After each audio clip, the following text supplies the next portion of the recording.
திரு திரு அக்னீஸ்வரன் வரேன். திரு சிவபிரியன், திரு அக்னீஸ்வரன், தொடர்ந்து அந்த பாஜகவிற்கான எதிர்வினையை அதிமுக கடுமையாக ஆற்ற தவறுகிறது என்ற குற்றச்சாட்டை முன்வைக்கிறாங்க. உங்க பதில்? தமிழக அரசு திராவிட முன்னேற்ற கழகம் மே மாதம் 7ஆம் தேதி 2021 ஆட்சிக்கு வந்ததிலிருந்து 2024 வரைக்கும் தமிழக மக்களை ரத்தத்தை மட்டும்தான், இன்னும் எல்லாத்துக்கும் 1 லிட்டர் ரத்தத்தை மட்டும்தான் எடுக்கலை, எல்லா வரிகளையும் உயர்த்தி விட்டு எல்லா வரி உயர்த்தாத எந்த துறையுமே இல்லை அப்படி விருத்து விட்டு இன்னைக்கு நான் இப்பதான் ஆரம்பிச்சிருக்கிறேன். நம்முடைய அண்ணன் சபாபதி நான் இப்பதான் ஆரம்பிச்சிருக்கிறேன். ஒரு 2 நிமிஷமாவது விடுங்க, அல்லது ஒரு 50 வினாடியாவது விடுங்க.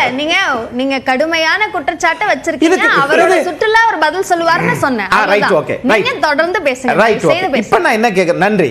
இப்ப நான் என்ன கேக்குறேன்னா, தமிழ்நாட்டில் நீங்கள் ஆட்சிக்கு வந்ததிலிருந்து மோடி எதிர்ப்பு, மத்திய சட்டம், பழைய சட்டத்தை ஆதரித்த காரணத்தினால் கூட்டணி விட்டு வெளியேறியதற்கு பிறகும் இன்னமும் நாங்கள் கூடவே இருக்கிறோம் என்று ஒரு ஒப்புமை காட்டி காட்டி காட்டி தமிழ்நாட்டில் நல்லாட்சி நடக்கிறது என்கிற ஒரு போலி பிம்பத்தை சமூக வலைதளங்களிலும் மாநில அரசாங்கமும் பெய்டு ப்ரமோஷன் என்று சொல்லக்கூடிய இவர்களாகவே தங்களை உயர்த்தியே பேசிக் கொள்கிறார்கள். ஒன்று.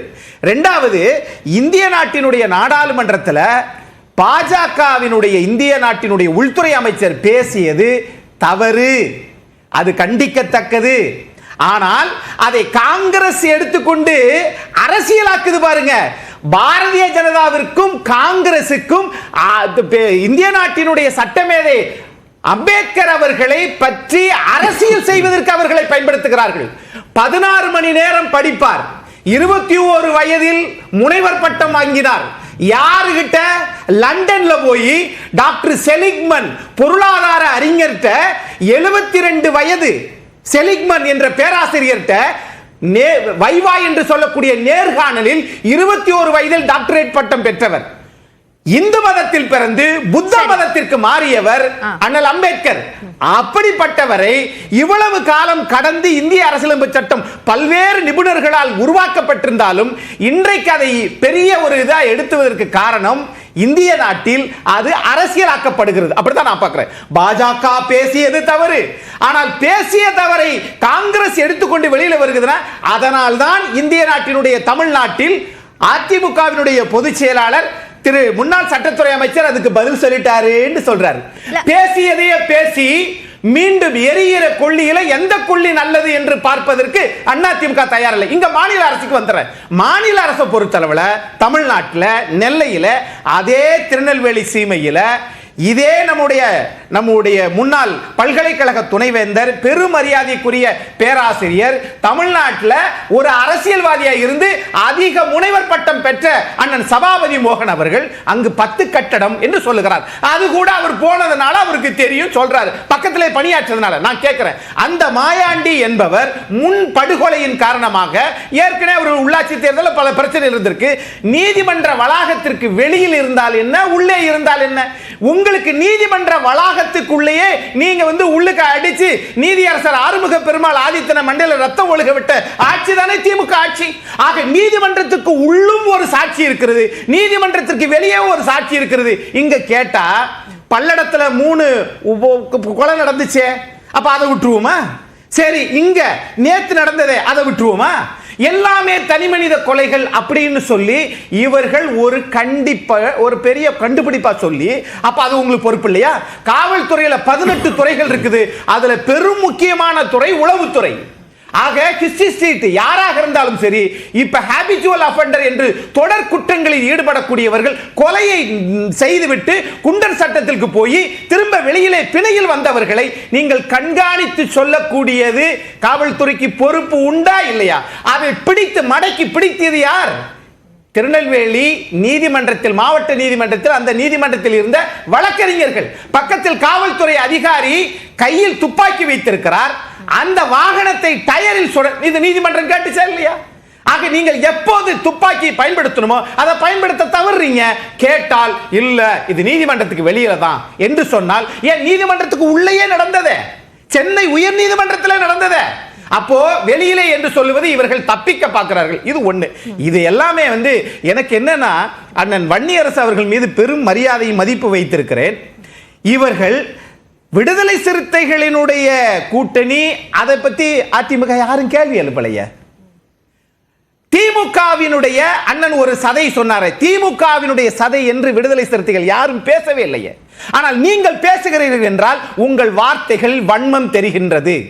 நீங்க ஏதாவது ஒண்ணுனா, நீங்க ஆதவ அர்ஜுனா பற்றி ஏன் வெளியே போனார்? ஆதவ அர்ஜுனா சேர்த்துக்கிற சொன்னது யாரு? உங்களுக்கு அங்க போய் கேளுங்க, பொது தொகுதியை கேளுங்கன்னு சொன்னது யாரு? இதையெல்லாம் யாரும் பேசக்கூடாது. ஆனா அதிமுக இப்படி ஏன் கேட்கல? இல்ல, யார் பேசக்கூடாதுன்னு சொன்னாங்க சார்? எது? தொடர்ந்து அதை பத்தி நிறைய விவாதங்களே நடந்திருக்கு.